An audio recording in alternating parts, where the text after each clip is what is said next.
सर्वप्रथम तो रामबाबू मालवीय के बहुत तरह के काम चल रहे हैं, वैचारिक दृष्टि से भी और मानव अधिकारों की दृष्टि से एक महत्वपूर्ण उन्होंने रिसर्च डॉक्यूमेंट तैयार किया है। तो निश्चित रूप से सभी सदस्य जिन्होंने इसमें भाग लिया, रामबाबू मालवीय प्रबोधनी के सभी, ये बधाई के पात्र हैं। आज अंतर्राष्ट्रीय मानवाधिकार दिवस है, तो हम सभी के ध्यान में भी आना आवश्यक है कि भारत की धारणा इस संदर्भ में क्या है। कई बार हमको लगता है कि कोई भी ऐसी चीज शायद पश्चिम से ही आती है। प्राचीन काल से ही भारतवर्ष में अपने सारे ऋषि मुनियों ने केवल मानव के अधिकारों की चर्चा नहीं, पशु पक्षी, प्रकृति, पर्यावरण, सृष्टि सभी की रक्षा की बात कही। हम में से बहुत सारे लोग ग्रामीण पृष्ठभूमि से भी आते हो, शहर में भी होता है, कहीं भी पूजा पाठ होता है तो आखिर में कुछ उद्घोष दिए जाते हैं, धर्म की जय हो। या धर्म से अर्थ केवल पूजा पाठ नहीं, आज उसकी व्याख्या का अवसर नहीं है, अपने कर्तव्यों को धर्म का है। संत तुलसीदास जी ने भी कहा है, पर हित सरस धर्म नहीं भाई, दूसरे का हित यही सबसे बड़ा धर्म है। धर्म की जय हो, अधर्म का नाश हो, प्राणियों में सद्भाव हो, विश्व का कल्याण।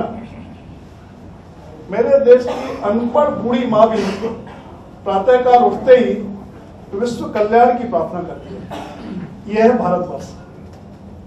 तो भारतवर्ष में मानव अधिकार, भारतवर्ष उसकी पाठशाला है, या बचपन से ये बातें सिखाई जाती है। और इसलिए आप देखेंगे पशु पक्षी को, पेड़ को, उसको भी कहीं दुख हो ये इच्छा नहीं होती।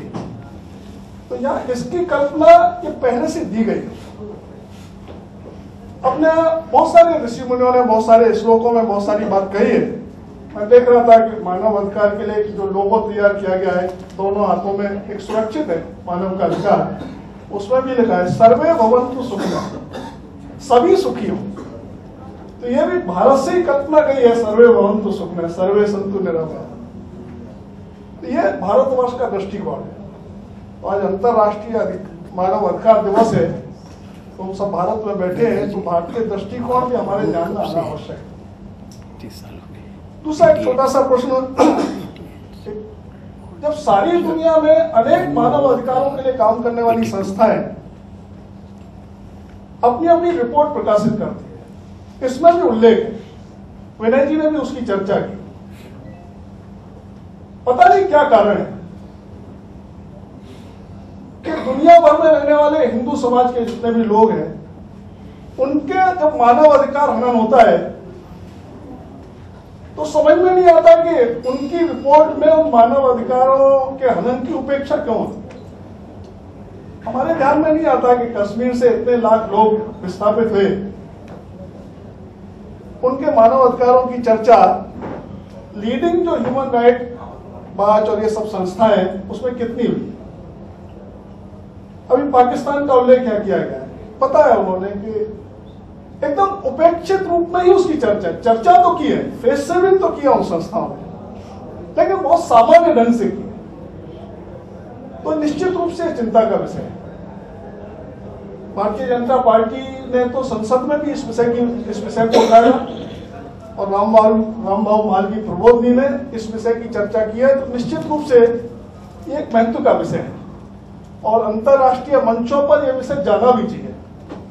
चर्चा कैसी होती है, मैं केवल इसी पुस्तक में से, तो उन्होंने कहा कि करना है, तो मैं थोड़ा इसको, मुझे एक पुस्तक उन्होंने पहले दी। एक केस है इसमें सिंध के रिंकल कुमारी, मनी अडवाणी तो सिंध से ही है, शायद वो गांव भी जानते होंगे, मीरपुर माथेलो। इसमें उसको कोर्ट में हाजिर किया गया। ये 26 मार्च का एक है केस। पाकिस्तान के जस्टिस इफ्तिकार चौधरी ने कहा कि इनका स्टेटमेंट जब तक होता है 3 सप्ताह के लिए इनको शेल्टर होम जो दारुल अमन के नाम से है उसमें रखी है। जैसे ही उसने ऑर्डर किया तो बच्ची कोर्ट में चिल्ला उठी और चिल्ला कर क्या बोलती है, या रिसर्च ग्रुप ने जो इसमें लिखा है वो कोट कर रहा हूं। She stood in open court. In Pakistan, there is justice only for Muslims. Justice is denied to Hindus. Kill me here now in court, but do not send me back to the Darul Aman. ये court में बोला बच्ची ने। तो क्या स्थिति है, इससे एक अनुमान लगता है इसका। मैं तो आज के अवसर पर इतना ही कहूंगा कि बहुत अच्छा प्रयास है, सार्थक प्रयास हुआ है। और हम चूंकि मानव अधिकारों की रक्षा के लिए हिंदू समाज जाना जाता है पूरी दुनिया में, तो विशेष रूप से उसी के मानव अधिकारों का हनन हो तब तो और ज्यादा जागृत होकर खड़े होने की आवश्यकता है। रामबाबू मालवीय प्रबोधनी भी करेगी, भारतीय जनता पार्टी तो सभी के मानव अधिकारों के लिए सचेष्ट है। हमने तो कहा भी है justice for all, appeasement of none. ये भारतीय जनता पार्टी के दर्शन में से एक बिंदु है। तो हम सभी के मानव अधिकारों की चिंता करना चाहते हैं, लेकिन मानव अधिकारों की चिंता में भी उपेक्षा हो, भेदभाव हो, ये अंतर्राष्ट्रीय मानव अधिकार दिवस पर एक चिंता का विषय जरूर है। इसमें भी भेदभाव हो, इनके मानव अधिकारों की रक्षा ज्यादा करना, इनके मानव अधिकारों की रक्षा नहीं करना, निश्चित रूप से ये मानव अधिकारवादी संस्थाओं के लिए भी सोचने का विषय है। और आज के अवसर पर एक प्रश्न उपस्थित इसमें से जरूर हो रहा है। मुझे लगता है कि इस प्रश्न का उत्तर यहां से लेकर अंतर्राष्ट्रीय स्तर की मानव अधिकारवादी संस्थाएं भी जरूर सोचेंगी। और इस प्रयास में से रामबाबू मालवीय प्रबोधनी और ऐसे सचेष्ट लोग ये सोचने के लिए उनको शायद बाध्य भी करेंगे। और मुझे लगता है ये सोच सके तो वास्तव में मानव अधिकारों की रक्षा, इसका जो प्रयास संपूर्ण दुनिया में चला है, ये सार्थक होगा। पुनः जो प्रयास हुआ है मैं बहुत साधुवाद देता हूं।